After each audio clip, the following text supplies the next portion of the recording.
So the film is spectacularly directed and edited. How did you feel when you first saw it cut together? When I first saw this film, I first of all thought it was such a great ride. But I think just because I'm a big fan of Guy Ritchie's previous work and his film and his very unique style and sense of humor and wit, and he's just a very smart fella, and I wanted to be part of that film or experience how it was to make it. And then of course when you're on a set, it's more you kind of work on it and you spend your months, and then to finally see the film, it was almost like that's when I kind of, with the edit and with the music added on, I was like, saw the pure magic of kind of being in a Guy Ritchie film. I was like, oh, there and it is. The manicness. There is something manic but kind of wonderful about this. But I suppose when I first saw it, I didn't really know what I expected because, funnily enough, playing the villain, you slightly feel sort of removed from the story in a funny way. You have your own trajectory that's removed, you know, you're trying to rule the world, and that's a solitary sort of journey. And so I think I always felt like I was sort of surrendering my villainness and letting it be what it was, and then when I saw it in the context of this amazing journey that, you know, these three spies have, and then with the magic of Guy, which is just this kind of manic, crazy juxtaposition and the way he cuts and edits things. And I think the most like visceral thing I responded to in a way was the soundtrack of this film, which is so wonderful.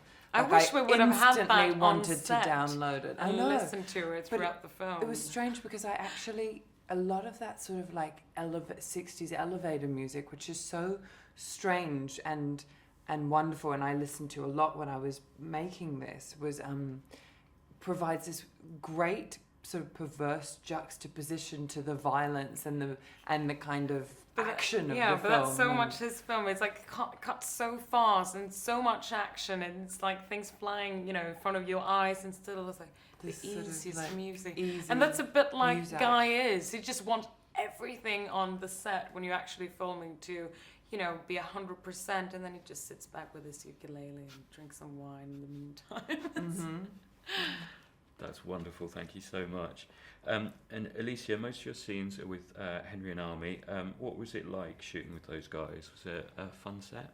It was a really fun set. I think with Guy really, proven when you see the film. I hope that it kind of transcends how much fun we had shooting it.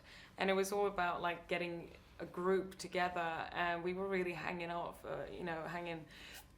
a lot off set, and we kind of, you know, when we were in Italy and Naples, we all kind of, and the boys and I and you, we just decided where to go for dinner each night, what to drink, what to eat, and they're the most relaxed and down-to-earth guys, and they are great actors, so it was really fun just because each take became so different, and it was really lovely like playing with them. Great. And Elizabeth, this is a really, really evil villain. How did you feel when you first read the script? When I first read the script, Victoria sort of existed in a slightly different form, and I put a tape down for Guy, and once I had the role, we started sort of to create her backstory, and we decided that we'd make her a really self-made woman. So the idea that she comes from somewhere very other to where you see her in present day, and she's married this Italian playboy who has oodles of money but doesn't know how to spend it, and so she's really very enterprising and sort of this antiquities dealer on the side, which is just a sort of pastime, you know, just how to spend your money. You'll just buy Etruscan sort of jewelry and things. But I think, she's just she's created herself. You know, I think even part of the dialect, the accent that I use is so there's such a self-awareness to it, and and it's quite sort of, there's an exhibitionism to her, and yeah.